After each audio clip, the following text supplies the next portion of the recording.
So this is quite an interesting conversation for a number of reasons. So this conversation between me and Mike is discussing Mike's response article to some of the content that Eric Helms, Brian Miner, and a few others have been producing recently, which has sort of been rebutting a few of Mike's ideas around progression schemes for hypertrophy. So it's important to note there's still one more article to come out. It's by Eric, Brian Miner, and I believe Jacob Skippers as well. This article is their formal critique. I would just like to point out the one that Mike responded to was more a response to the content that has been created already. This is not a direct response to that article because that article hasn't been released yet. Although it is a response to the critique of a defense of adding sets. So that's generally what we're talking about. We're talking about progression schemes within hypertrophy. I think it's absolutely fascinating. It's a nitty-gritty conversation that probably requires a little bit of reading beforehand. I would highly recommend you go and read Eric's article in Mass, which sort of outlines a lot of this. So it outlines Eric's point of view on progression in general. However, it is not directly a critique of that method of progression. It just outlines a general framework for progression for hypertrophy. And then Mike's response is defending progression of sets within hypertrophy. So it's really important to note. Just a few things to outline before we go forward. There's the U-shaped curve, which is basically an inverted U shape, which basically explains how volume, it has a dose-response relationship up to a point, and then past the point, the response you get from it goes down. Effectively, this means you cannot do unlimited volume. That's relatively clear. Everyone seems to kind of agree on that.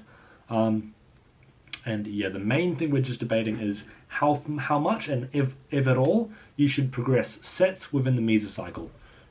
Personally, I'm not sure where I sit yet, but I think it's really interesting to see these two people discuss. I know they're having discussions in private as well, but it's cool to see this kind of stuff unfold. It really is quite fascinating. So I hope you guys enjoyed this episode. Thank you very much for watching. If you had any questions that you wanted answered about the conversation, leave them below. I'll try to get to as many as I can. I usually get to every single one. It's not that many followers on this podcast. And if you want to have a chat about this, send me a DM on Instagram, and that's cool too. If you want to find Mike online, you can find Mike at rp.mike on Instagram. Hey guys, welcome to the Hypertrophy Hub podcast. So I'm extremely excited this week to be speaking to Mike Israetel. Some of you might have heard of him. No, that's a joke. Of course, most of you have likely heard of him. I think if you listen to anything around hypertrophy, it's kind of like you have quite a few sort of big names at the top. And it's quite, I think, evident that Mike sort of goes in that category, or sort of the names that you find out pretty quickly, sort of know what they're talking about. So that's, I think, quite an important thing to note. He's sort of, I think, yeah, we've got an interesting conversation today. Basically, what we're going to do is we're going to discuss Mike's article in defense of adding sets, and then sort of everything around that. I'm going to try and challenge Mike where my limited monkey brain can do that, but I will try my best. And I'm also going to just try and get the overall view of the whole topic. So I'm really, really excited for this one. I've been looking forward to this one for a long time because I think it's one of the issues within hypertrophy that I don't understand yet, and I think we don't understand as a field yet, maybe, or potentially there's just disagreements between people at the top, which I think is what makes it interesting. Because why do people who, both have PhDs, both really, really understand this stuff, why are they disagreeing at the highest level? I find that really interesting, and I find that almost mind-boggling. Although I think it is important to note, as I'm sure will be made clear, there's a lot that, for instance, Mike's article was referencing Eric Helms and Brian Miner and sort of their response to his sort of training style and progression method. And in general, 95 or whatever percentage of things they probably do agree on. So I think that's really important to note, first of all. So Mike, welcome to the show for the third time, I think. So I think the most important thing to outline, well, not the most important thing, but an interesting thing that sort of jumps out to me very, very quickly is sort of the remedying. Do we need to remedy the volume landmarks with the inverted U volume curve? Do we need to figure out, do these things collide? Are they separate? Do they disagree with each other? Are they different hypotheses of the same outcome. Do you generally think these two things work well together, or do you think they collide in any way?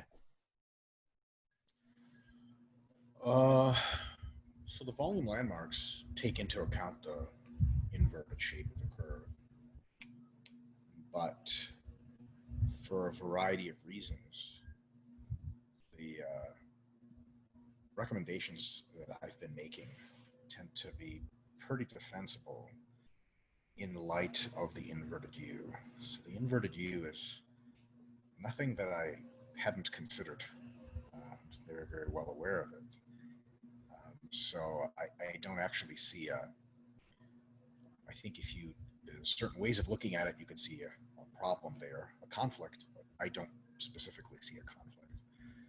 And one of the biggest reasons I don't see a conflict is that almost every discussion and thought process behind the inverted U of hypertrophy, where you have a sort of minimum effective volume, where you get almost no growth, you have a maximum adaptive volume at the top, where you get your best growth, and then you have your maximum recoverable volume at which you theoretically see no growth again, but because all of your resources are designed to cause recovery and not adaptation anymore. Most approaches to that, thoughts and studies, do not see that curve's behavior over the course of a mesocycle for one individual. They have only essentially cross-sectionally examined that curve. You have a group of people training with 3 sets, another group of people training with 8 sets, another group of people training with 12 sets, and they do that the entire time that they're training. And you plot them all on the growth volume curve, and you get a U-shaped curve. But the shape of the curve does not look like a U if you take a person who starts a mesocycle with a given volume, and no matter what he does with his volume, whether he pushes it up or keeps it stable or whatever, the curve looks different than a U-shaped curve, than the shape of the U-shaped curve that we're used to seeing. And it undergoes some significant alterations. One of the biggest reasons that it undergoes alterations is the idea of accumulative fatigue. So every single mesocycle or every single microcycle you do of a mesocycle, you accumulate more and more fatigue. That higher fatigue accumulation means that if you do not increase volume, you will see less hypertrophy. And it also means that if you do increase volume, you see more hypertrophy in that microcycle, but you get way more cumulative fatigue, and thus you see that the right-hand side of the curve, the distance between your maximum adaptive volume to your maximum recoverable, shrinks considerably. Because as fatigue accumulates, once you get up to your mesocycle average best volumes, you're already very, very fatigued. You just can't hang in for very long until you hit your MRV. So this idea, which is very worth considering, that you can get up to a very close to optimal per mesocycle volume and be there for a while, is probably incorrect. Your optimal per mesocycle volume probably occurs for not that long of a time, especially on its high end, and very shortly your MRV will come down to meet you. Another way to think about it is this: your maximum recoverable volume has to be defined at what time course. Your maximum recoverable volume in 1 week means you start a mesocycle fresh and do as much volume as you possibly can in the first week to see if you still recover to perform the same in the second. Well, gee whiz, that's not a really good idea to train like that. But there's another way to conceive of MRV, and that's something that's mobile every week. So every week that you train for the first few weeks of a cycle, your MRV actually goes up. Your hypothetical MRV, if you were to test it then, goes up. Why?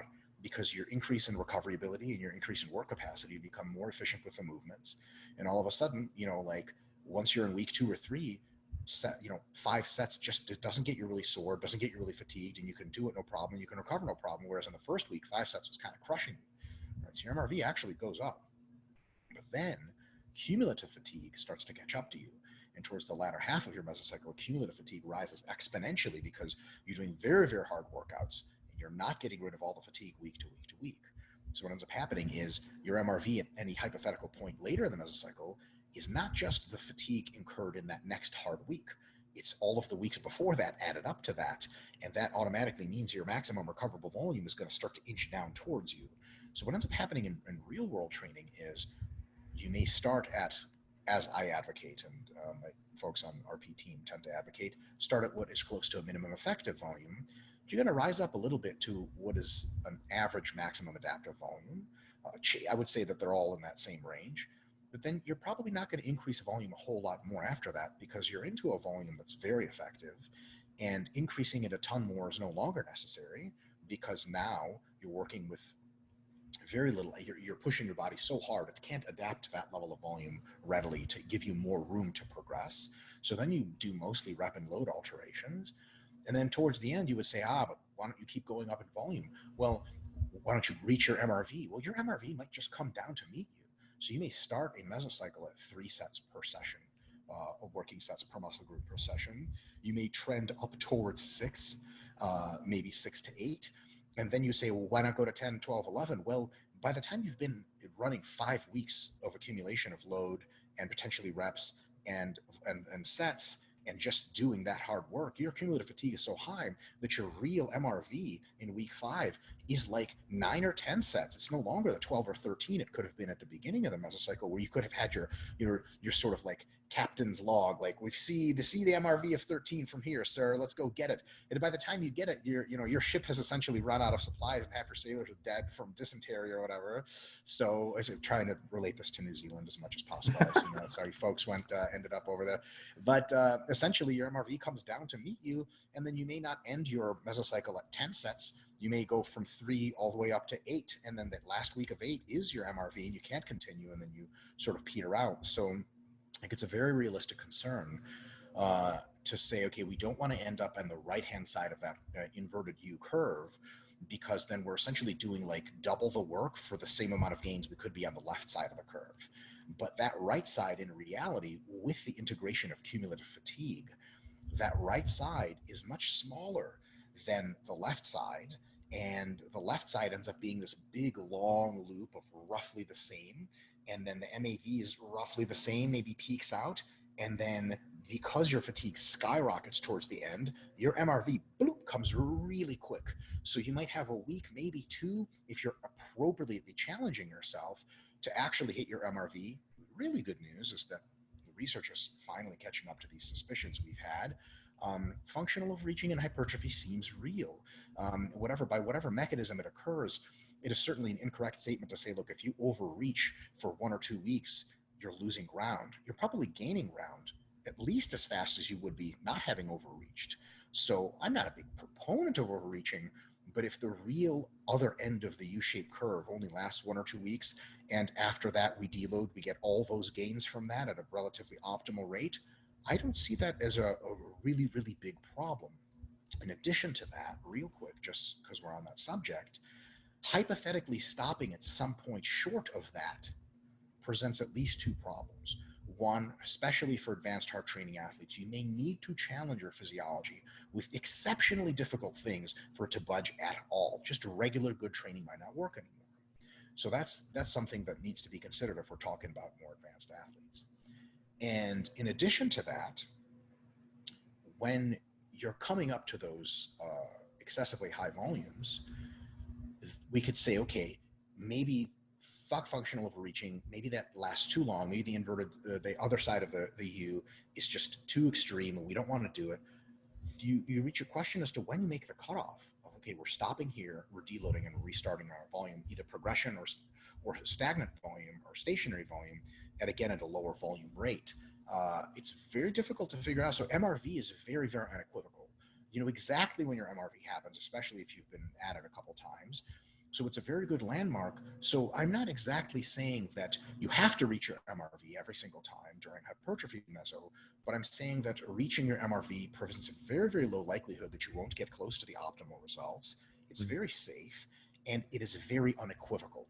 Anything short of so for example, if you knew your MRV was whatever number of sets, or let's say you didn't even know what your MRV was, and MRV floats anyway, it goes up and down by a few sets here and there based on different mesos. You had a 5-week mesocycle and you went up to 10 sets per muscle group.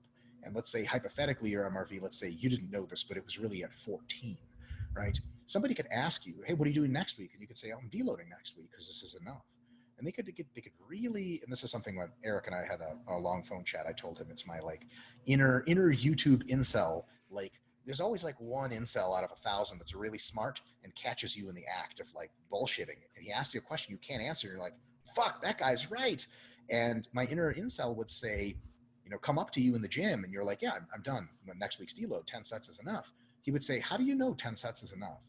And you'd be like, I have no fucking clue, right? With MRV, you know when you've hit your limit. And I'm not saying we always have to hit that limit, but it is unequivocal. And I think that the concerns of the U-shaped curve and being on the other side, because of the role of accumulated fatigue, are noteworthy, but I wouldn't predict that they would be large. And I think functional overreaching can overwhelm them to lead to good results. Okay. So that was similar to the point I wanted to carry across. So just to confirm, in terms of the U-shaped curve, and just maybe move onward as well. With the U-shaped curve, I've got, I believe this is a quote, but I don't know if it's a direct quote, but it's basically from your article talking about how crossing into the far side of the U-shaped curve is not of great concern. Would you say that's generally correct? And then furthermore, do you think it would be possible or even useful to think about the potential ways in which we could, I guess, place the volume landmarks on the U-shaped curve? Do you think that's a reasonable thing to try and do, or do you think that is counterproductive? Got a whole book on that, man. Okay, cool. Yeah, so the U-shaped curve, volume landmarks fall, I would say very likely. The minimum effective volume falls on where the U-shaped curve starts, where it touches the graph of zero growth. Right, it's the amount of volume that leads to just above zero growth, right? So MEV would be just above the zero line. And then the peak of the U-shaped curve would be maximum adaptive volume. That's the volume at which you get your best hypertrophy gains. And then at the end, I suspect, theoretically at least, that MRV would be very close to that region of the end of the U-shaped curve. My initial prediction is just based on a very simple analysis. MRV would be very close to that exact point where the curve intersects, because I do very much believe that if you're training at a volume that is very maximal to your ability to recover, then almost by definition, you have no more adaptive resources left to give. I will say that if you take a deload week after you hit that, you almost certainly will see some supercompensation that is delayed through functional overreaching. And so then in reality, your MRV actually occurs just above that cutoff. But I think it goes in the wash, and there's a couple arguments one way or another. But essentially, it's MEV, MAV, MRV. But the U-shaped curve is not shaped with accumulated fatigue, just like a U.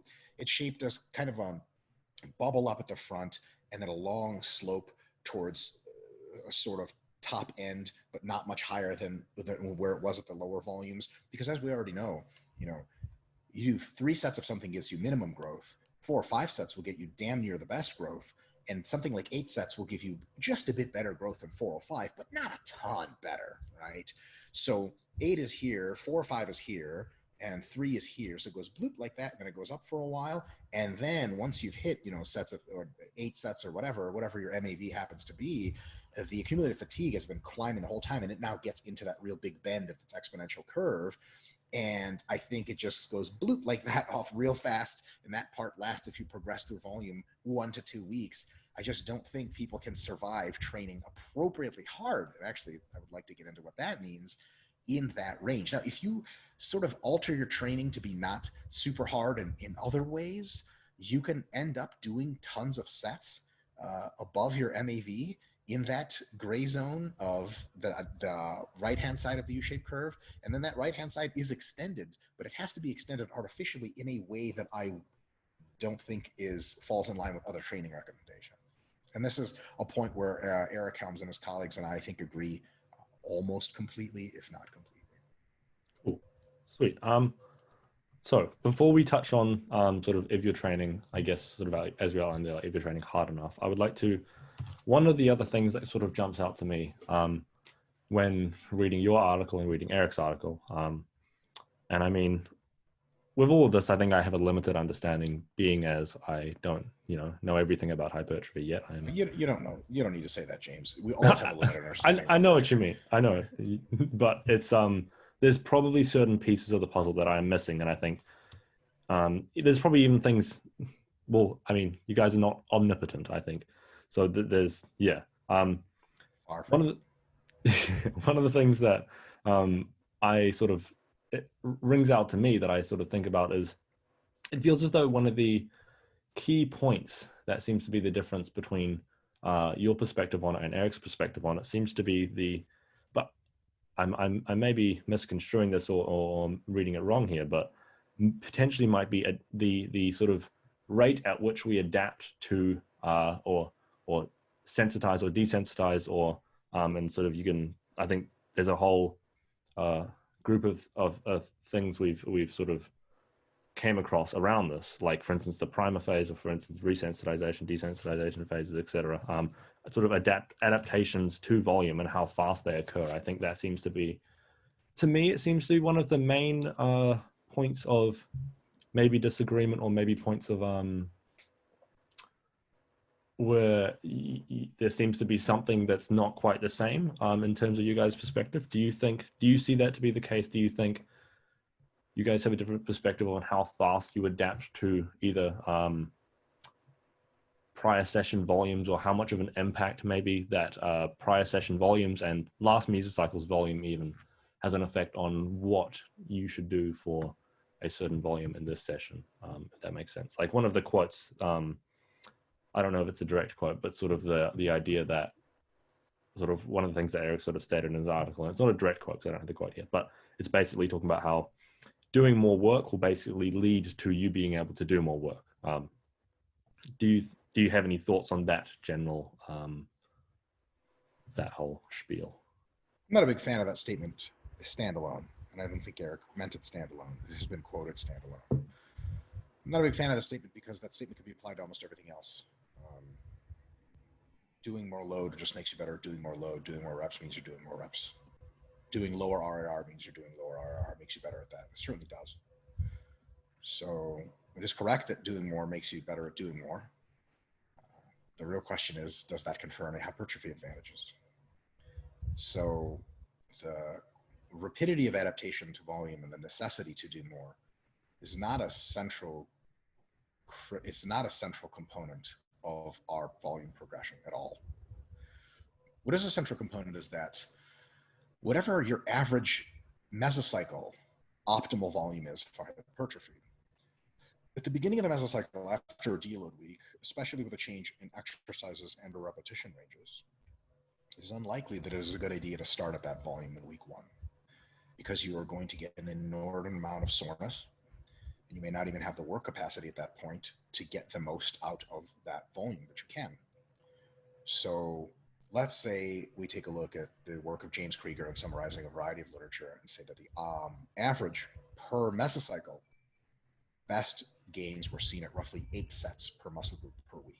Per session. 8 sets per muscle group per session. When I start a mesocycle, most people I know start a mesocycle with, let's say, training chest. Doing 8 working sets of chest in the first session is tantamount to pectoral suicide.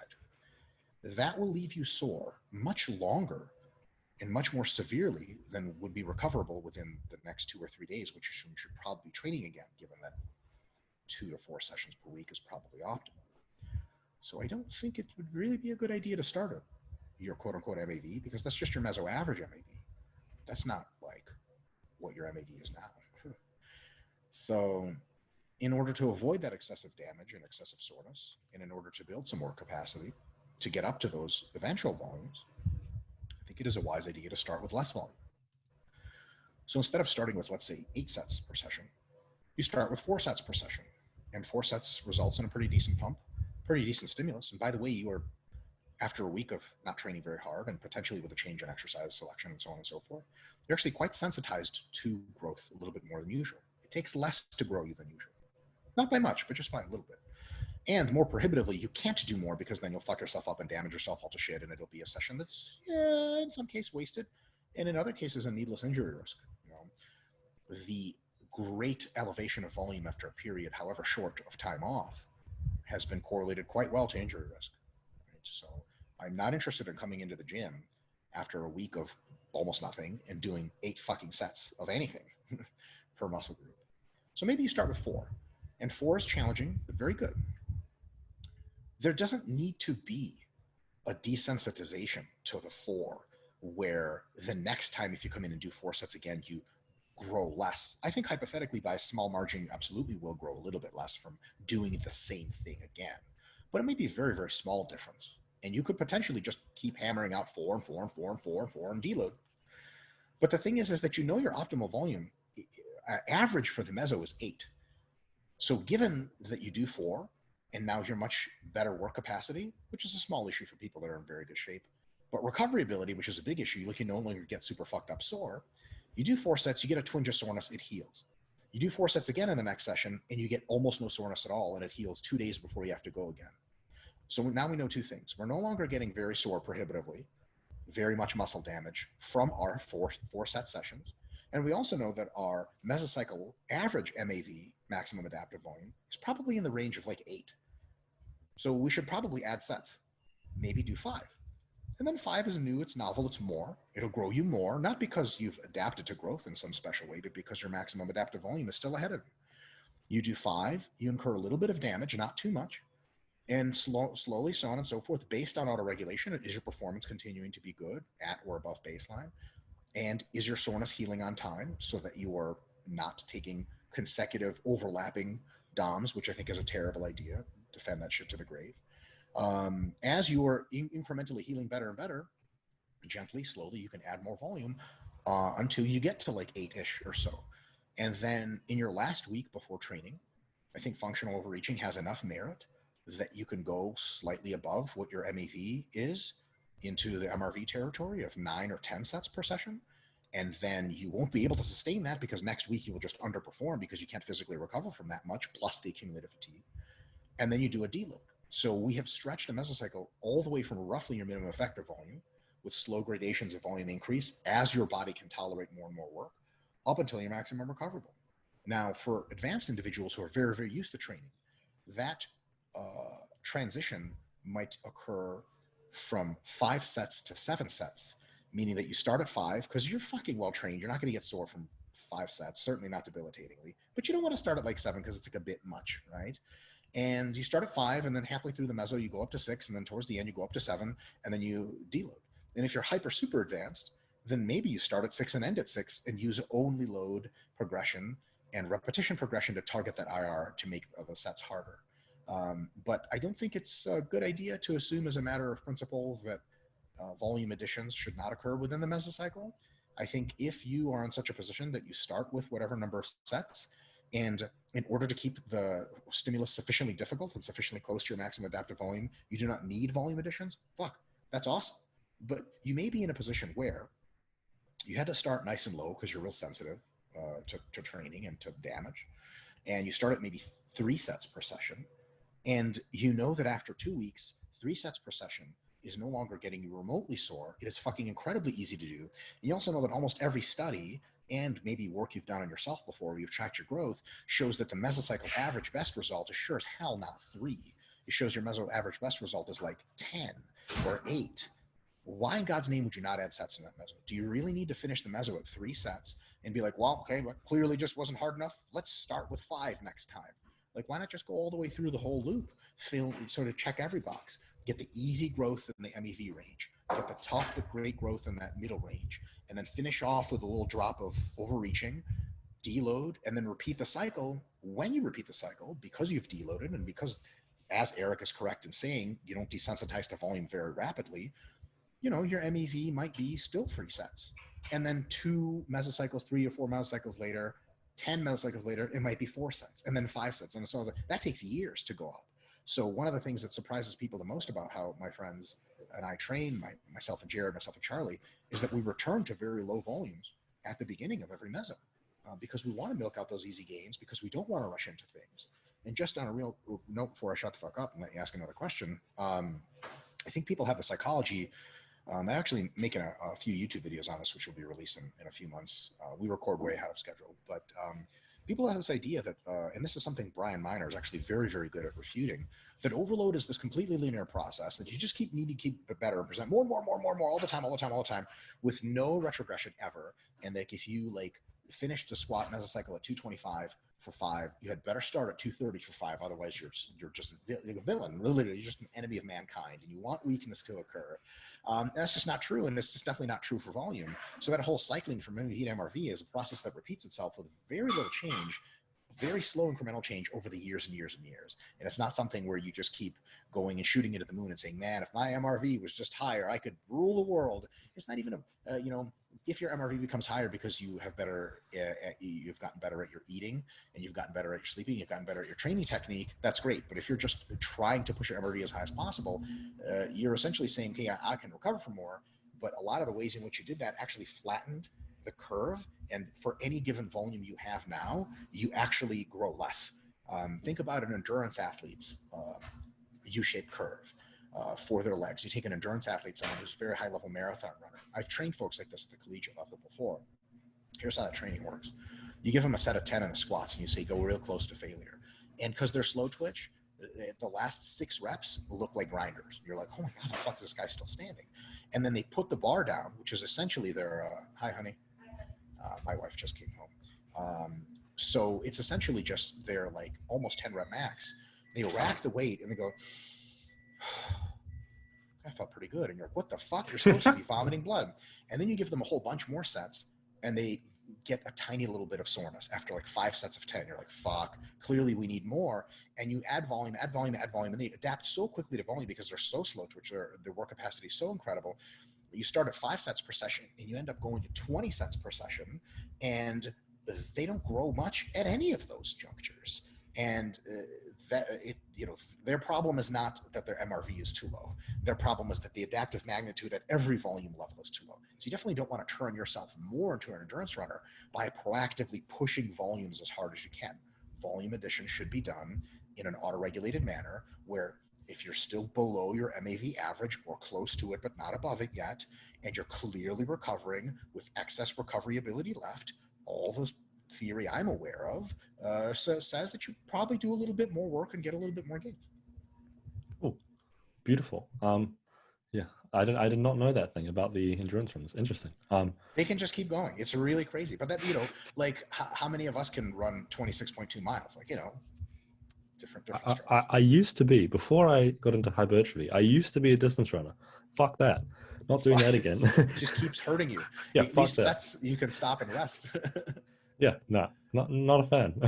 It was fun, but no, not at all. So one more thing before I'd like to sort of go over RIR and such fun stuff like that. One of the things that I can't remember who else I asked this to. I've asked this to someone else, but I can't quite remember. But it's an interesting thing that I heard you touch on a few times throughout this conversation. When using soreness, how do you personally think can we use soreness as a gauge for auto regulation or gauging what we should do with our variables? How do you think we can use soreness either as a means to gauge how we should progress or how we should change variables or anything around that sort of area? Yeah. So I think soreness can't really be used by itself to form a holistic picture of what's going on. Can you hear me okay, by the way? Yeah. Okay. So you can't use soreness by itself because there is a potential way in which without performance as another metric, some people just don't get very sore. And some muscle groups don't get very sore. And in some situations, you don't get very sore. And then if that's your only metric for adjusting volumes or anything else, you're sort of out of a metric that's relevant, right? However, I think that soreness does put a cap onto things. So it's not a bottom end. Okay. If you're not sore, do you have to add volume? No. If you are so sore that you cannot on time recover for your next productive session, an addition of volume would be a curiosity to me. I would really love to have someone sit down and explain to me why their quads got wrecked from 4 sets, and then they're trying to train quads again, and you go, how many quads sets are you going to do now? They're like, well, I'm still sore from last time. I'm going to do 5 sets this time. What? So I think, if you're not sore, you may increase volume or you may not increase volume. But if you're sore in such a way that you cannot heal by the next time you train, increasing volume, I think, can be ruled out in almost every case as a good idea. Yeah, I think I that. haven't heard a very good comeback to that. Not No. comeback, but not rap battle. People say, like, people say like things like soreness doesn't matter. Like people say that all the time. Like soreness is a dummy variable. Like, really? So if you're in a position where you got wrecked by a workout, you would work out harder still. Yeah. If you can say that we need to work out harder still after getting debilitatingly sore, maybe you still have only performance as a metric cutoff. Where like, okay, if I start to get weaker, maybe I shouldn't work out any harder. Maybe that it is too much volume.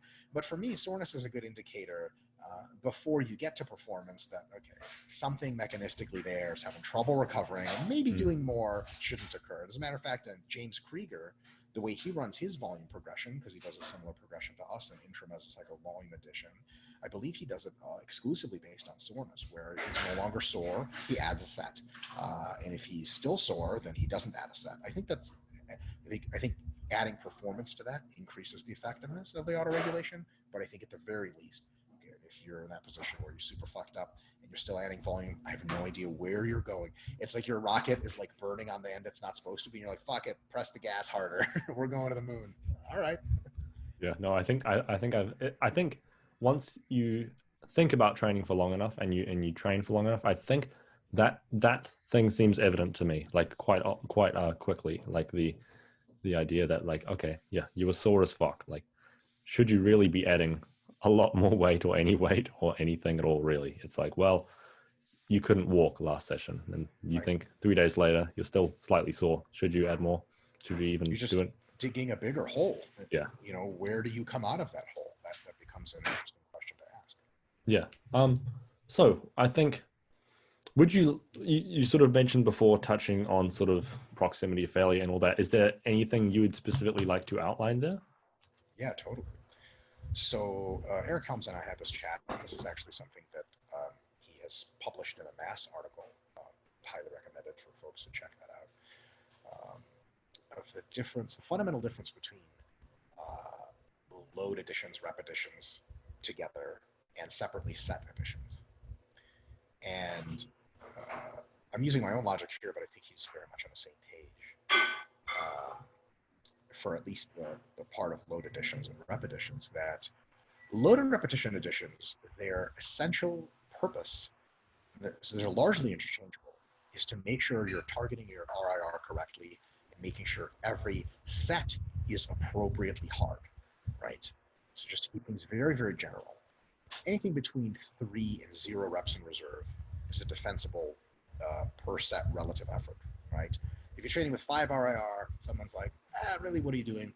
If you're like training 1 rep beyond failure, like in order to match your last week's reps, somebody has to help you with the last one, you could say, maybe you're training a little too hard, right? So between 0 and 3 RIR is probably good. So let's just pick 2 RIR. It's a fine RIR. And a 2 RIR, you lift 100 kilos for a set of 10 this week. Next week, you lift question mark amount of weight for question mark number of reps.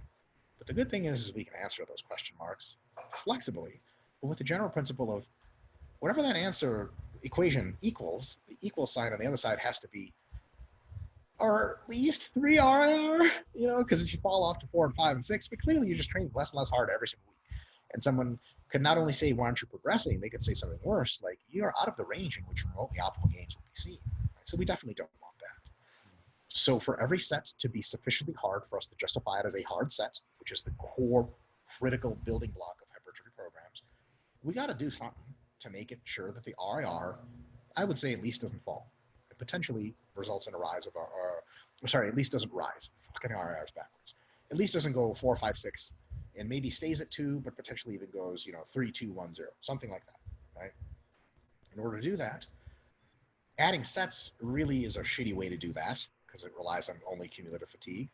So if you only add sets and you don't modulate load at all, and you don't modulate reps, you end up in a situation where the quality, the effectiveness of each set degrades over time as you get better and better doing each set because you never change the weight of the reps, that you have to do more and more sets to continue to stimulate hypertrophy, which ends up being your stimulus to fatigue ratio ends up like declining precipitously. And that's just real dog shit way to train. And so the primary thing that load and rep alterations are designed to do is keep the sets hard enough to be good, However, they also have an effect on the total session stimulus. Keeping the total session stimulus, your best guess is what's optimal at the time.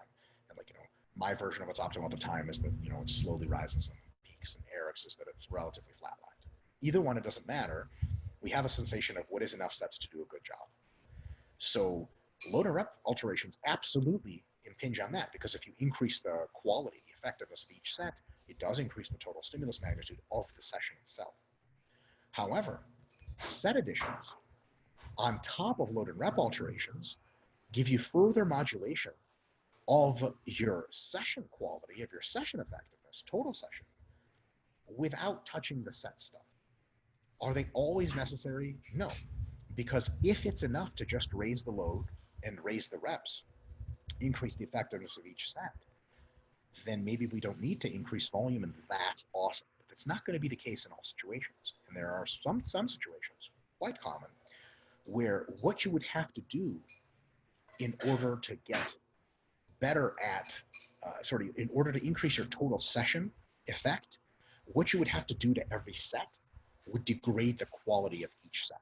So let's say, for example, that we arbitrarily begin, and this is just a thought exercise, but it nonetheless proves the point. Let's say you start at 1 set per session. Okay? And actually, it's not arbitrary, because high-intensity training people actually advocate this total fucking insanity. They'll say, okay, 1 session is 1 set, 1 working set of chest press or something like that. Okay, then what do we do in the second session, and the third, and the fourth, and so on, in order to increase how much stimulus we're giving? Well, we already know that our hypothetical number of sets that's best is right around 8. What kind of load progression do we need to do in that 1 set in order to match that much stimulus? So first of all, the answer is it's impossible. But let's say then in reality we're at 4 sets to start and not 8. Much more realistic. But what would you have to do to each set within that 4 sets in order for it to get to match the hypertrophic stimulus of 8 sets? Well, gee, one of several things. One is we could increase load. Okay, increasing load much more than usual would make the sets much more difficult. Increasing load that much is potentially injurious, right? Like putting 20 pounds extra on the leg press is much more injurious if you hop 20 pounds each time than it is if you put on only 10 pounds and every now and again add a set. I've never seen anyone get hurt doing 6 sets on the leg press with 10-pound hops, but I've seen plenty of people get hurt, hypothetically or whatever, with huge jumps in weight when they're trying to conserve volume. As a matter of fact, if you do a very low volume, but you take huge jumps in weight session to session, that's almost a recipe for getting fucked up. Right? It's the opposite of slow and steady. Okay, what about adding reps? Well, we could add reps and add way more reps. Like you started with a set of 5, and now you add like 3 reps each time. The problem with that is that it can lead you outside of your target repetition range, right? Like, so you add tons of reps, and all of a sudden you were supposed to do an exercise for roughly 5 to 10 reps, but after 3 microcycles, you're doing it for sets of 15. Oh, fuck me. Like, that's not even and you might have a stimulus to fatigue ratio there that's optimal. Like chest flies might be feeling your best and get your best pump and whatever, sets of 5 to 10. Now you're doing sets of 20. They don't just feel like a wasted effort, like dog shit. It's like doing quads for sets of 100. Like, it's just endurance work at that point. So rep additions have limits. They can't cover as much ground as set additions. Neither can load additions safely. And lastly, through a combination of reps and load increase per that 4 sets, you can say what we really need is more RIR. But the problem is RIR has a stimulus to fatigue ratio itself. The stimulus to fatigue ratio of RIR changes through the mesocycle. When you start a mesocycle relatively fresh, RIRs of 3 and 4 probably have the best stimulus to fatigue ratio, because you just don't need much of stimulus to grow a lot. And because the RIR is really quite high, right, 3 or 4, the fatigue is very small. So your stimulus threshold is easy to meet, fatigue is really small, stimulus fatigue ratio is great. As your training gets harder and harder and you get used to training, your RIR probably has to go down and down and down to continue to be giving you enough raw stimulus. But it comes at an ever-increasing price of fatigue.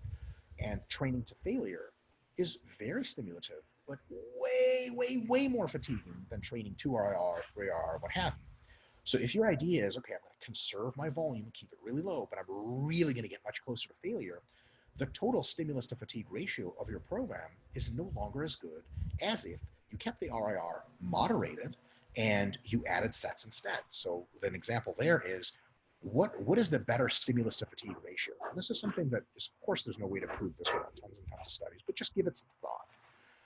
4 sets to grinding absolute insanity failure, or 6 sets to 2 reps in reserve. Because I'll tell you right now, from all the studies we have, 6 sets confers at 2 RIR confers more hypertrophy, more than 4 sets, right, at 0 RIR. It just fucking does, because more sets beats fewer until you get to the really high set number. And anything 3 RIR or lower is roughly the same hypertrophy set, right? So the 4 RIR sets, all the way to failure, is a fuckload of fatigue. The 6 sets, the 2 RIR, is going to be the same or more, let's just fucking even say the same hypertrophy, but way less fatigue. I mean, 6 sets sucks. Yeah, it's way more than 4.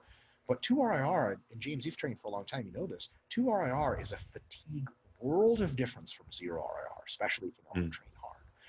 So the question there is sort of twofold. It's one, do we need volume progressions? And we might, because, you know, we need to add much more. But the other question is, could we do some bigger jumps within set RIR progressions, whether that comes from load, reps, or some combination of both, to match that stimulus that we need for the session? We could. But what will that do to our stimulus fatigue ratio? I don't want to see a program where someone's like, I'm just doing 3 sets of shit and no more, but I take everything to full on fucking failure, and I increase the load like crazy week to week to week because my body adapts so quickly. I would much rather see that person go from 3 sets over the course of a mesocycle to 6 sets, go from 3 RIR gently to eventually 0 RIR, and add 5 pounds on the bar each time as opposed to 15. I think that in that case, every session and set retains its best quality and best stimulus to fatigue ratio. Oh, fascinating. And unfortunately, I do think people do program like that. So sure. Hey, that's how I programmed for 10 years. Fair enough. Yeah, we all have our time. One of the things so this kind of somewhat goes outside of this conversation, but I also think it kind of ties into the RIR thing, because it's something that I've tried to be. These thoughts have been prompted a lot by the peeps at JPS. I've tried to, because I was coached by Steve a while ago. I think that's relatively well known and lovely experience. Steve Hall. Who? Oh, Hall. Steve Hall. Steve Hall. Yeah, that guy. Lovely experience, obviously. And one of the things that I noticed he does, and I noticed I believe you do it as well, is sort of you'll decrease RIR over the mesocycle, and I think that's a relatively I think that's a pretty intelligent thing to do from what I know. However, I do think potentially that I don't know if it should be carried over under all circumstances. For instance, you have a high rep isolation exercise where it's not very fatiguing in general. Like for instance, for me, lateral raises, I could do 15 sets of them and I'll be fine.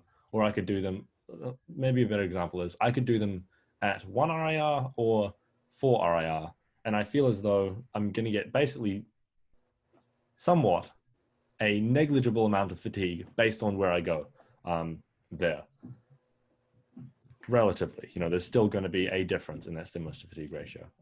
But do you think there could be, especially for programming for clients, I find, because say for instance, if your client hasn't been training for, 5 years, they've been training for 1 or 2 years, they kind of understand some of the like evidence-based quote unquote stuff, and they're still getting to grips with RPE and RIR, or even in the more advanced people, I think there could be an argument for starting higher rep isolation exercises at a lower RIR, primarily because of the limited fatigue I think they might generate, and also potentially because of the psychological sort of abilities to gauge RPE maybe.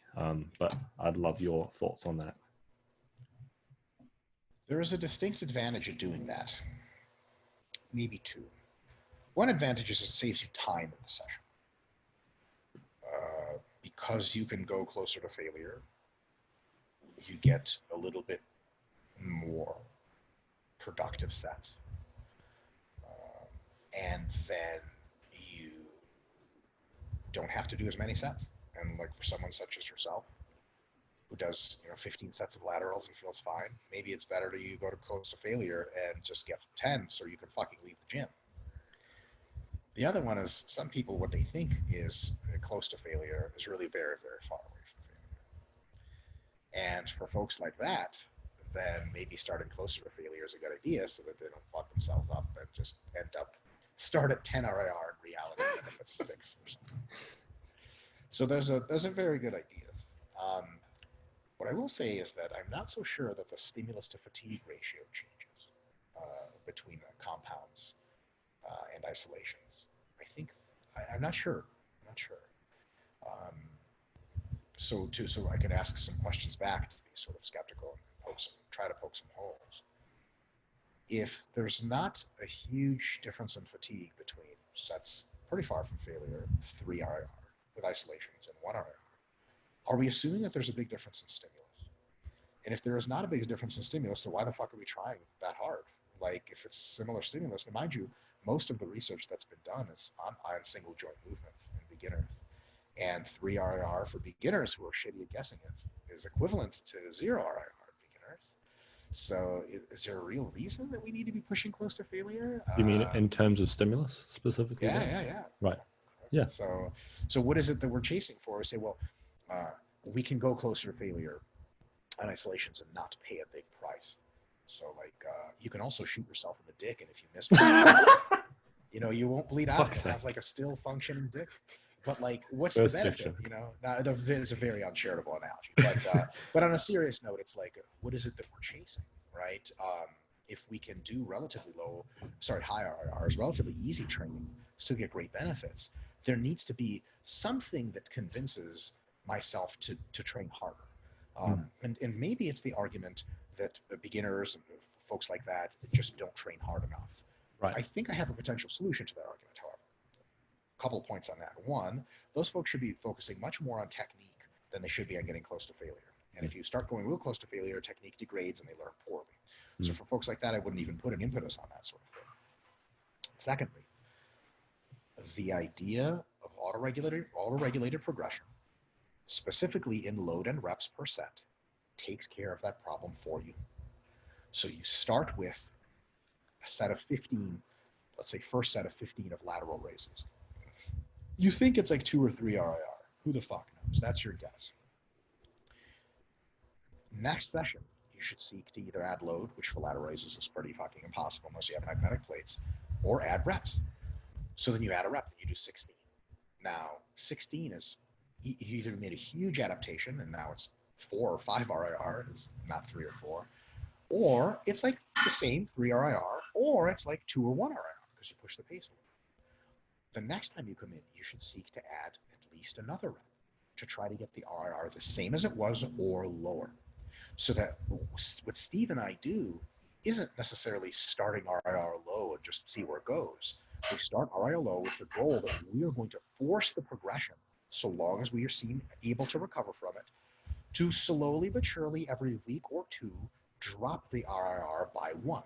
So that eventually we are training at failure. And like, if it's been 6 weeks and we're still adding reps and so on and so forth, we're not remotely close to failure, we know for next time that, okay, clearly next time I start lateral raises, I'm not doing 15 reps with this weight. I'm starting at 20, because last time I started at 15 and ended up at 22 and I still wasn't a failure. This time I'm going to start at 20 and then maybe get up to 26, and then voila, I'll actually hit true complete failure, and that'll be awesome. So I think there's not a ton wrong with starting a little bit shy of failure, and then via overload in reps and in load, whichever combination, getting closer and closer and closer to it. And then at the end of the mesocycle, everything's basically to failure, which is, again, buttresses the point of a huge exponential rise in fatigue, because that helps fatigue rise even faster if you're approaching failure more. And then all of a sudden, you have a very unequivocal point at which you've reached your peak volumes, you hit your MRV, and you just haven't had any time to float in that dark zone of the right-hand side of the inverted U, where you're doing more and more work for fewer and fewer gains. It just doesn't happen for long enough because of that accumulative fatigue, not only because you are adding sets and that accumulative fatigue is coming, not only because each set is hard and each session is hard, but because each session and each set gets harder because you're getting closer and closer to failure. At the very least, staying the same distance from failure and never getting further from it. Oh, fascinating. Yeah, because that's something that I've been trying to remedy in my mind for a while, because it seems to me like, oh, why? Because it's just, and I think maybe my perspective of it there seems to be depending on who you're training, I guess, because obviously if you're training a beginner, they have no concept of RPE. Then you have advanced and they have a pretty damn good concept of RPE and how to use that and all that. And I think, Sure. yeah, but I really, I'm going to keep thinking about that there, as we should. Yeah, but, and just when you keep thinking about it, just give it some thoughts. Why are we starting closer to failure in isolations? Not like, is it okay to do? Because I think it's totally okay to do. But the next question is like, what's the benefit? Yeah. Is there a net benefit? If there's no net benefit to training harder, I would just choose to train easier. Even if it's not a whole lot more cumulative fatigue, I would just rather train easier and get the same fucking gains. I think it's very easy to be like, oh, well, it's very easy, even when you prescribe to like the evidence-based whatever. It's still very easy to be like, oh, I probably should do more, or I probably should train harder, when you don't necessarily have to. Only do that when you have to. Exactly. Strategic. So there's two things I'd like to touch on. First of all, one of the conversations I had with Aaron Hoey, the strength student from JPS, very, very intelligent lad, we were talking about a concept sort of neurobiological backdrop, which he sort of outlined to me. And I don't know if this is a well-established term or anything like that, but it's sort of the idea of undulating levels of recoverability, or your ability to recover will undulate, and it probably undulates more in people who aren't treating their lifestyle like an athlete. So they don't sort of train, like they'll go out and drink twice a mesocycle or something in a random place or something like that, or they will go out and do something, or there will be certain things within their lifestyle that won't be optimal for recoverability. For instance, like then you would have a worse neurobiological backdrop, although I may be butchering that term, but that's my general understanding of it. But I think it's a relatively good understanding. Do you think that concept, if I've made that clear, sort of could then make it so, like, let's say if you perceive your way of training to be somewhat close to optimal, do you think if someone had a disrupted neurobiological backdrop, or they just didn't have their life set out in a way that they could actually recover and train like an athlete, train like they are training for a sport, or however you want to frame it, they're actually training seriously and all that, they had their habits in line, they actually sleep 8 hours. Yeah. Do you think that might be the thing that differentiates it? Like, do you think if someone doesn't have that in line, then your training philosophy might not work? Definitely. I definitely also struggle to see what kind of training philosophy would work under those circumstances. Or I'll put it in a more technical way. Mine would work worse, and so would everyone else's. Do you some think training philosophies would not work as badly, but that means they're by default working worse anyway, because when you don't have much to lose, that means you're not gaining much anyway. So for example, if you train someone very easy, and they can always hit a little tiny PR here and there, and you never push them very aggressively, even when they're fucked up and hungover, they're still going to have a good workout. So it's going to be like, wow, we found this way to train this person that is not, doesn't have to have a lot of undulation and adjustment. Cool, but you're always training super fucking easy anyway, and you're limiting it for the best games. So I think that when someone is in a position where they are not optimizing the recovery and they have a very sort of stochastic lifestyle where they sleep a little differently, fight with a girlfriend, boyfriend, so on and so forth, then any program that is pushing them hard, close to their limits, which the best programs do, is going to be disrupted severely. Absolutely. Programs which allow for autoregulation will be disrupted less. And our program is highly fucking autoregulatory, right? So, for example, set adjustments. Like if someone comes over to you hungover, drunk, or fucked up, and the plan was to do 5 sets, but they're clearly just, after 3 sets, everything looks like dog shit.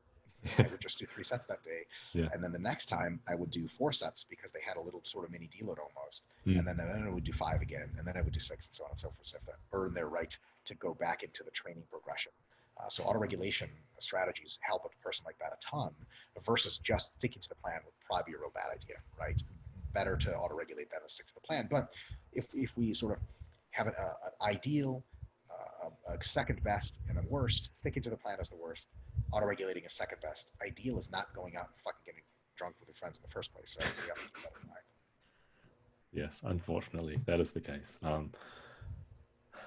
I don't see anything unique about the approach I've described as being particularly susceptible to that. I think where the conception from my point of view, where I think it might be, I think is potentially a misapplication of your thing. I think people will maybe the always forward model.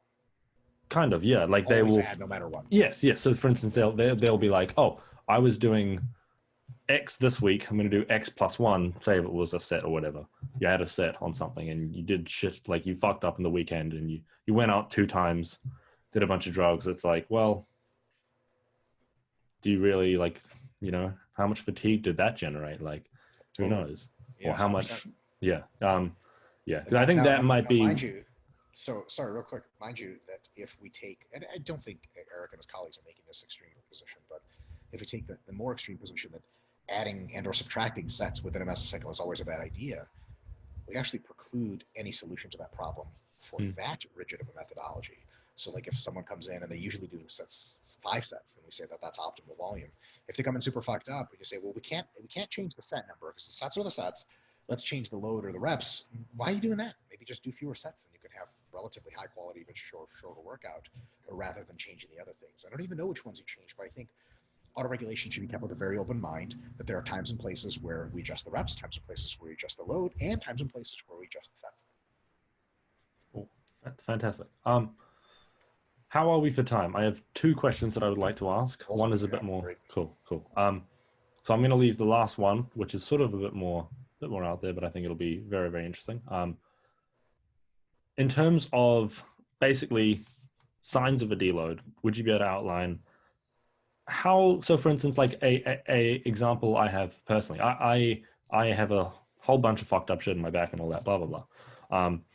And I find I will get more chronic pain towards the end of my mesocycle. And I know once it gets to a certain point, I'm like, okay, this is when I should probably deload. And it kind of guides my training quite a lot because it can undulate a lot, I think. Is there anything you see as sort of signs of, and do you think I'm even misguided potentially using my personal chronic pain as an indicator for when I deload? Because I find it is sort of quite a good indicator for me personally. And like usually around week 3 to 4, I'll start to get sort of symptoms and then rise up, and depending how we go. Yeah. Do you think that? I've just completely lost my train of thought. Yeah. Do you think? Okay, I'm with you. Yeah. Do you think signs of what would you say are general indicators of signs of a deload? And do you think I'm misguided in my personal application of that? Most objective indicator is performance. If you're no longer able to match your performance or beat it, then you're in deep shit. No matter what disrupts performance, would you say? Like, say, for instance, why I say that is, in my case, it will be like chronic pain. Like, it will be pain in my ribs or something. Or you can have, there's 2 categories of things that disrupt performance. One category is the volume/accumulated fatigue, and the other category is random elements that are not consistent in your program, that are fleeting. So, like, if somebody tells you your grandma just, finally ended her own life by taking a truck full of children and colliding it into a kitten factory, let's say, I'm inclined to believe kittens are manufactured nowadays, and that it greatly upsets you, and you go into the gym to do chest, and you just can't do the work that you normally do. You can't match the reps with the load. And is it time to deload? Well, let's say that you read a newspaper article right after that, or actually, forget about an article. Grandma calls you, and she says, "Listen, that whole thing was fake news. Donald Trump put it out. The Russian media did it, and it was just like, I'm here, and I actually drove the truck full of children to the kitten factory to make sure the children were, helpful in the quality control process to make kittens in the most charitable manner possible." So it turns out that all that shock and awe is gone instantly and you're elated. So we can't even say that there's lots of cumulative fatigue that occurred there, right? So then next week, would you deload? Well, no, because it was a one-time thing and you just had an underperformance, right? Similar idea is you were dehydrated, you ate too few carbs this past weekend and you had a dip, but then you fix it and you go again. So what we like to do at RP is we like to look for a double dip in performance. Like, let's say Monday, Thursday you do chest. This Monday you underperformed. Let's see how Thursday goes. Thursday you again underperform. It's time to deload. This is probably a cumulative fatigue thing. So if that's the case, deload, right? Now, there are other things that can, so the performance is kind of the final say. If your performance is consistently down, there's almost no good reason to not deload. Almost no good reason to not deload. That's for sure, almost for sure deload. However, there could be leading indicators like injury, like sensation, like perception, like soreness, that for you who's been training yourself for a long time, super sharp, know your body really well, are even better than performance because they're leading indicators. You don't have to shit the bed before pulling the plug on the whole training process of deloading. It's kind of like, when should I shit? Do you just shit your pants? Or do you like, the sensation of almost needing to take a shit? Probably I need to go to the bathroom now, right? Similar idea. Now, you could, of course, have that sensation and for hours and hours and hours be totally fine, right? Or not. But so there is some subjectivity to it, more subjectivity than performance, or by this analogy, whether or not poop actually comes out of your ass. So I'll put it to you this way. So your back pain, right? Yeah. What would happen if you were to ignore it and just follow performance? Let's say your lifts are still PRing, things are going well. What happens? I would be in bed for a week or something. I wouldn't be able to work. That's what I've called before auto deloading, where you don't deload your body. Does it I would be you. there. Yeah, I would be there. Yeah. Very, very hardly there.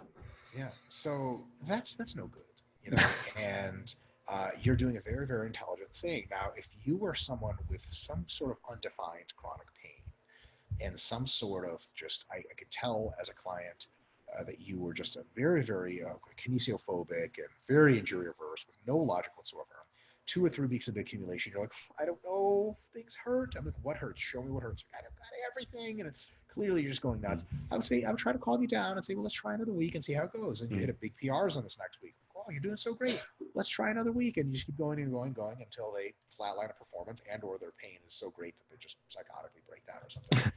But you're clearly not in that camp. You're very wise to all the shit, and you know that your shit has limits, and you have a diagnosable condition going on with your back.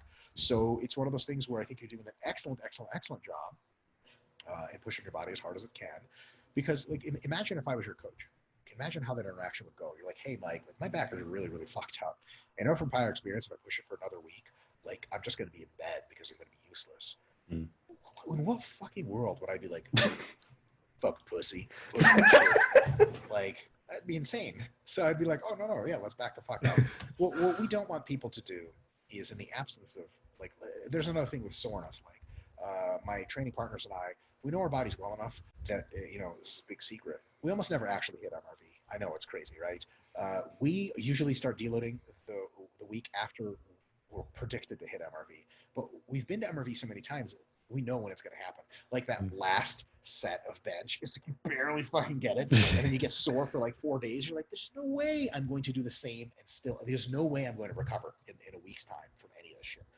You just know at some point next week is going to be, we're done. You ever have a workout like that where you're like, this is the end, deload is next? It was a good workout. It was just, it took everything in your fucking being. And also you felt a little twinge in your tricep to where you're like, ooh, if I do that again next week, I'm just going to tear the whole fucking thing apart. You never hit your MRV for sure. You didn't know, but it's close. You're super sore. You're super fucked up. Your cumulative fatigue is perceptually very high. Your performance hasn't done this, but it's done that right there. It's okay to pull the plug. What we don't want people to do is their performance is going like this, but they're like, I'm sore a lot. Things are hard. I'll take a deload. You can, it's cool, but maybe you can go another week. And the good thing about deloading is that you don't lose any muscle on the deload, and because you resensitize to muscle gain, you gain more after deload than you would before. And there's some good research to confirm that that's the case now. So you can actually deload once every 3 or 4 weeks and get pretty close to optimal gains. But we just don't want people to deload once every other week or once every 2 weeks or once every 3, where they could go for 3 to 6 weeks and be totally fine, especially with psychology and the momentum of training. And also another big concern is during dieting, the deloading is not a good time to be hypocaloric because you just lose muscle and you don't drop any fatigue. So if you're dieting, you had better get into the groove of training for 4 to 6 mesocycles on end before a deload, because otherwise you're taking a diet break every 2 weeks or something. That's ridiculous. Yeah, fascinating. Although deloads are definitely for pussies, but yeah, 100%. yeah. One thing before I touch on my last point, I've been thinking recently: is it reasonable to say that if someone doesn't deload, they are likely not training hard enough to be optimal? Something I've said in numerous published works Cool, over the fantastic, years. cool. I'm glad. Because you got to ask, right? You got to ask. It is one of those things that just requires a real world understanding how to be in the gym. Imagine you, James Walsham, you see a guy train, and he sees you train, and then you talk just in the gym, and he's like, "Yeah, I don't fucking deload." So you got to be like, if I tried that, I'd die. Maybe Yeah, I'm fuck just that. made of paper or something like that, and he's just super hardcore. Yeah. Like, I almost want to be like, I don't believe you. It's like people who say they know how to train legs, and they train legs hard, and then they come train with myself and my training partners. We make them do deep James Walsham style leg presses, and then we make them do high bar squats after that, 4 sets of each, and they start vomiting blood. They can't walk, and they're like, "Oh my god, this is crazy." And I'm like, "It shouldn't be crazy. You've been lying to yourself this whole time. You never really did know how to train legs." It's the same for training hard. Like, people say they train hard, they say they don't deload. Those are by the laws of physiology and accumulative fatigue. Those are mutually contradictory statements. 100%. Yeah. I'm glad to hear that is the case, because yeah, it's I mean, it's a common thing when you talk to people in the gym who don't understand some principles of exercise science. Sure. And it's like, you kind of have to, especially when you're as small as I currently am, although I love my physique, don't worry.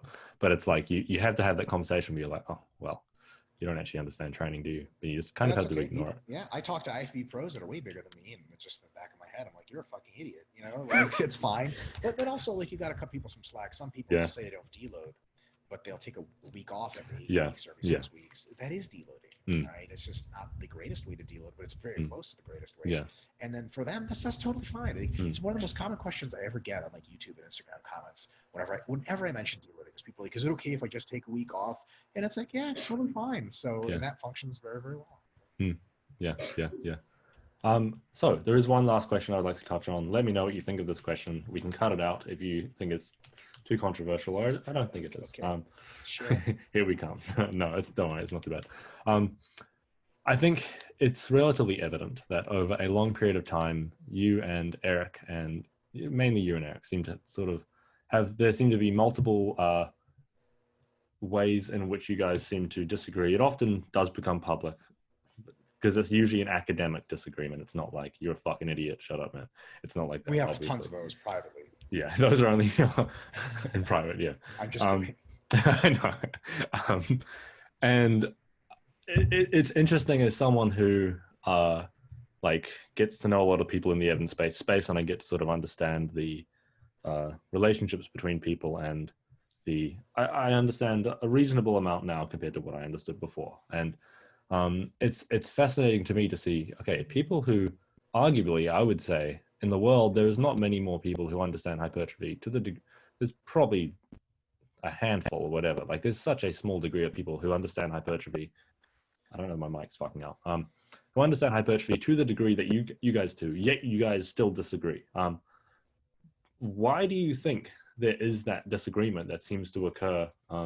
Every now and then there'll be a thing, and then it will be like, okay, now we're going to have a public debate, and then we have to talk about this thing. And then why do you think there is that, not even just between you and Eric, but just in general, like people at the highest level of any field, there's going to be disagreements. And I just find that fascinating. Like, for instance, in diabetes, there's some opinions that I think are absolutely incorrect, and some opinions that I think are more likely to be correct, and they are both seen at the same height of academia or whatever. And I struggle to see how that occurs. But even just in people like yourself and Eric, it's like, I struggle to understand how these things occur, because you're reading the same research, and I think I don't know if it could just be history of how you've been brought into this world, and then you've got your lived experience and all that, and then that guides you're reading the literature or something, or I just don't understand how this happens. I mean, they are small disagreements, I guess.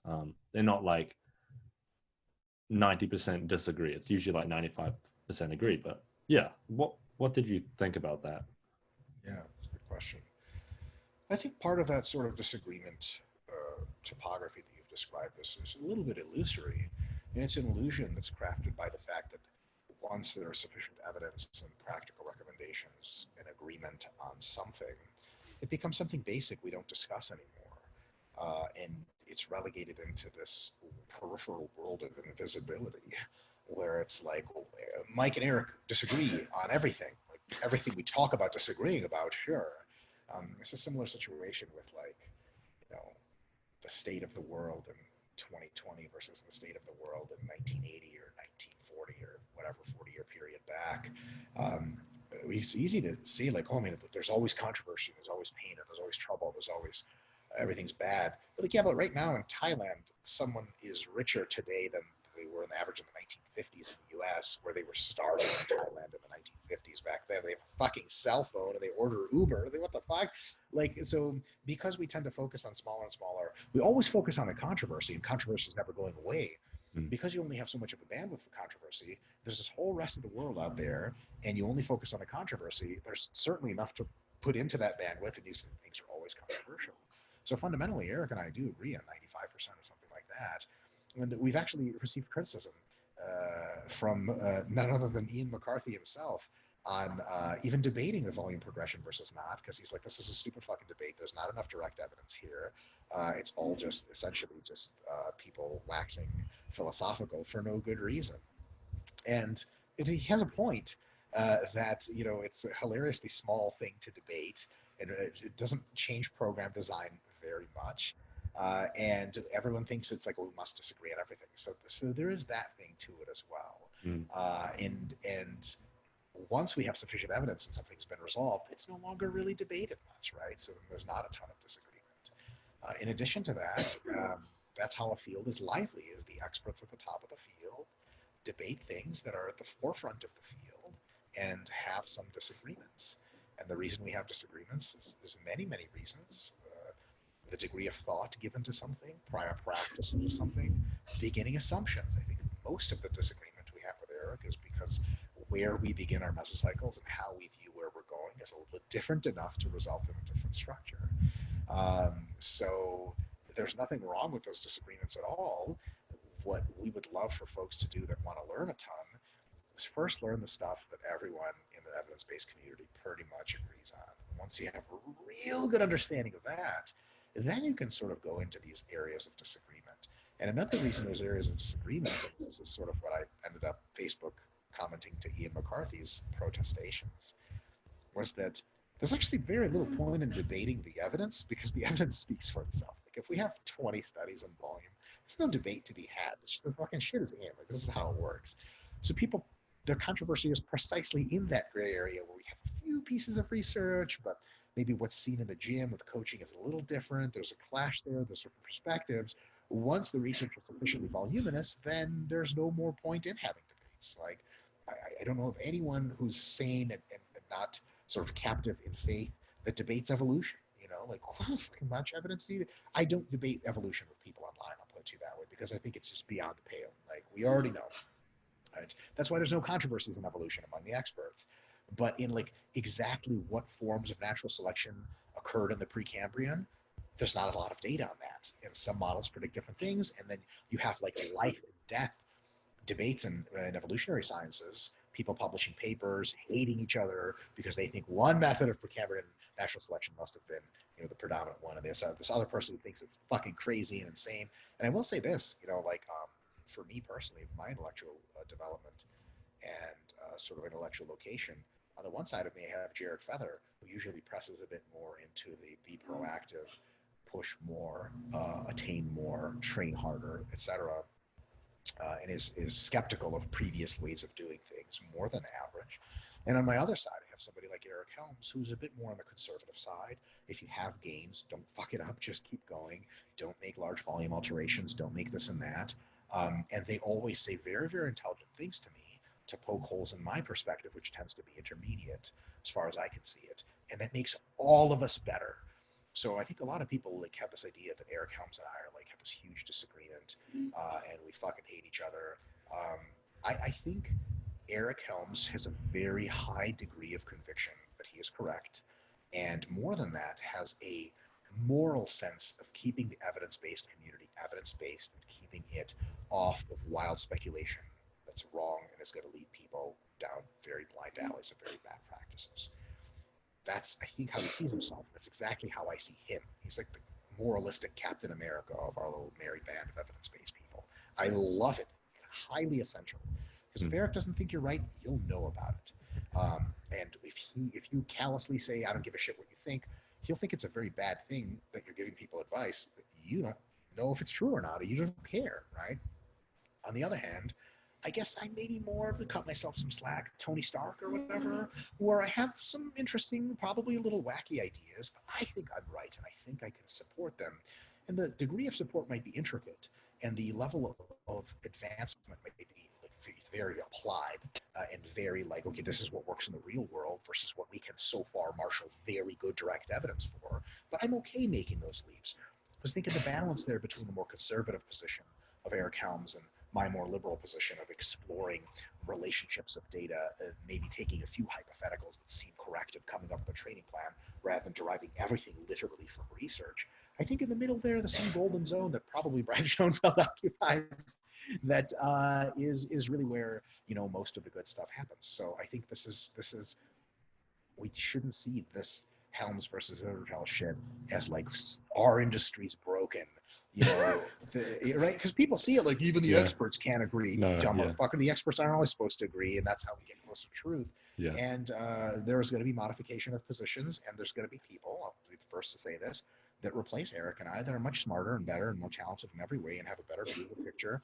And then eventually we'll be irrelevant and things will continue to progress without us, which is going to be super cool because then people just get better data. So this is all part of a very good process, I think.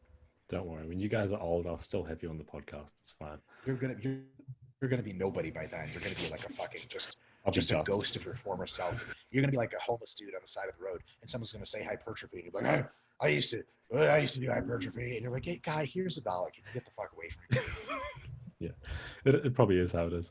Yeah, I do also find it frustrating when people try and act like the evidence-based community has no kind of like general agreements. It's like, well, no, we just want to find out the truth. That comes through exploring the disagreements, not through restating. I do find people who continuously restate things frustrating in some ways, depending on what they're restating. There's one particular one that really gets to me, like for instance, just restating calories in, calories out. I think personally doesn't add much, although depends on food. Sure. For someone like you, it doesn't add anything. Yes, you already know that shit. Yeah. For someone who just did like 3 rounds of keto and just have no idea it works really well. So people probably need both, right? People have given both critiques about the evidence-based community. One is that there's nobody agrees on anything, false. And 2 is that everyone agrees, and there's this like you know, like incestuous club of like dirty handshakes and quiet rooms.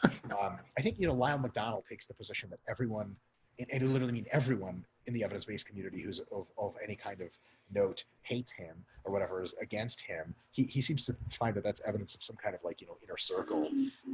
Whereas actually he's just independently managed to alienate every single one of us, many of us for no reason whatsoever. So yeah, it's one of those, like, that's one of the extreme views, and the other views, of course, that you know, we can't agree in anything. And you know, the reality is we agree on most things, and then there's 10% area where we have usually charitable, usually polite disagreements. And I have absolutely no problem saying there's a very good chance Eric Helms and his colleagues will be correct about the volume progression thing, and I will have been entirely wrong. There's absolutely a very good chance of that. And there's probably an equal chance that goes the other way. That's, you know, it's why, you know, you don't see me debating advocates of one set to failure, because I think they're so fucking out of it that there's almost pointless to talk. I mean, I'm sure I'll talk to some of those folks every now and again, but I would not consider the most productive use of my time. Yes. No, yeah, I completely agree. Yeah, I think, yeah, I wish we could, I wish that was the first thing people sort of learned. Like, I guess it's a part of how to learn. is like assessing experts and such, and then realizing the experts don't always agree, but it kind of doesn't matter on the area that they disagree when you're first learning, because it's like, well, the area they disagree, you can't even understand at all right now. Like if I tried to have this conversation a year, even 6 months ago, even 2 years ago, I would have been like, haha, volume.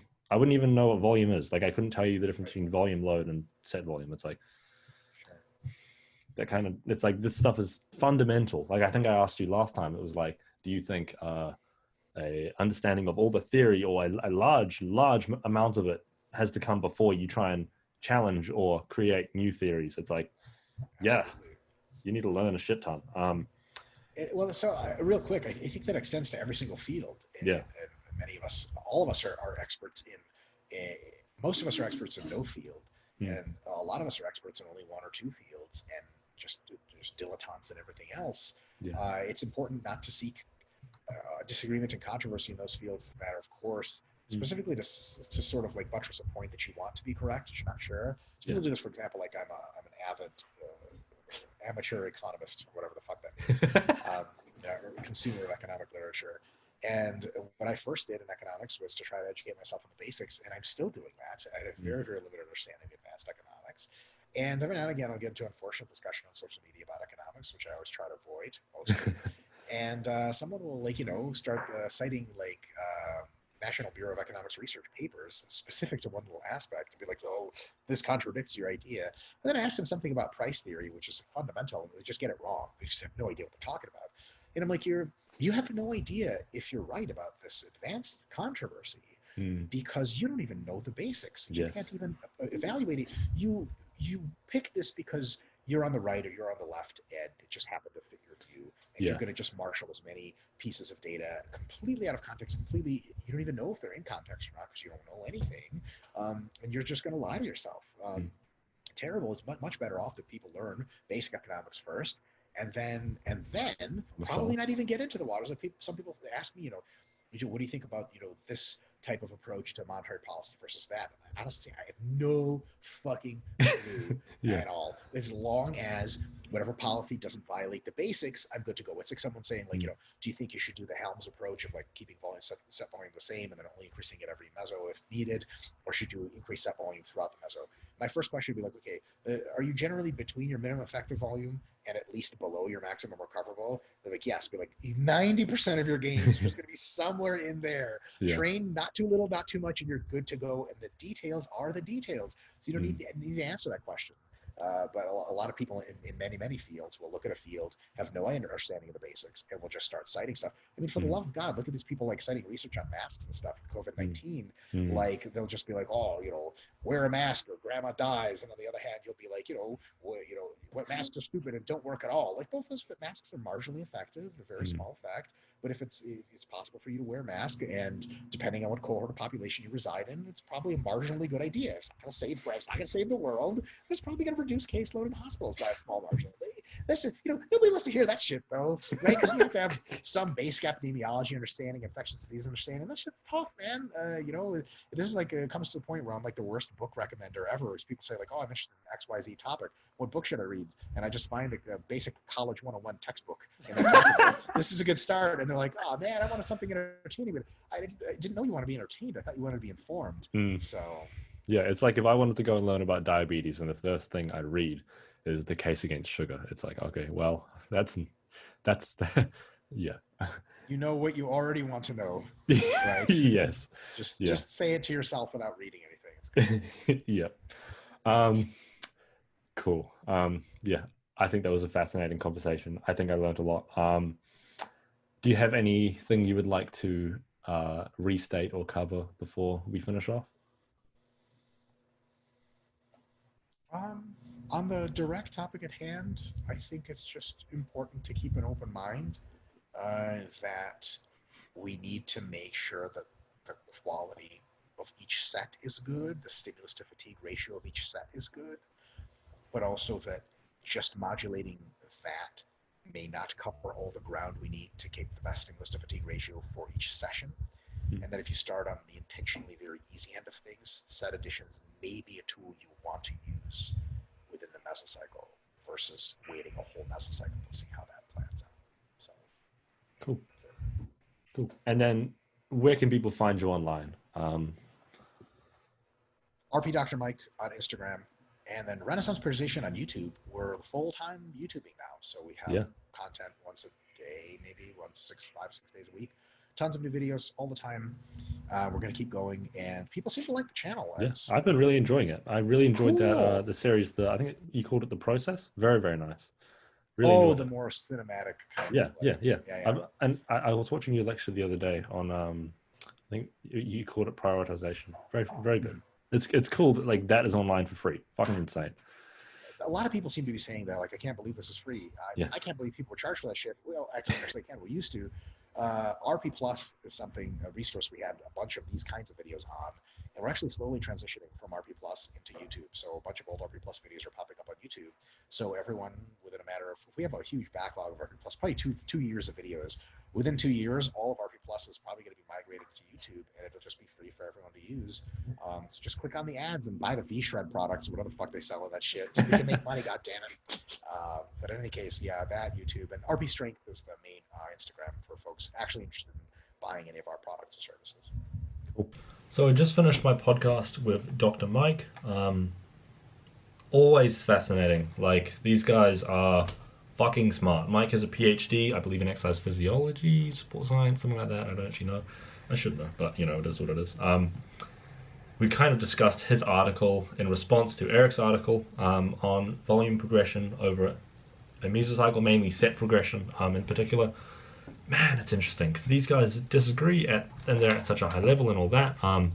And I was discussing with Mike afterwards, like, he was sort of like, oh, where do you think you sit? And it's important to note, like, I don't think I know enough to know where I sit, where I agree, who I think I agree with. I have my framework for progression, for hypertrophy, where I think that works, but I think that's somewhat an intermediate position between the two, and I don't think it necessarily disagrees with either of their positions. So, interesting stuff. I think my lesson from this would be to say, make sure you don't think you know more than you actually know, because you likely don't know as much as you think that you know. If that wasn't too much of a tongue twister, but I think that it's absolutely really, really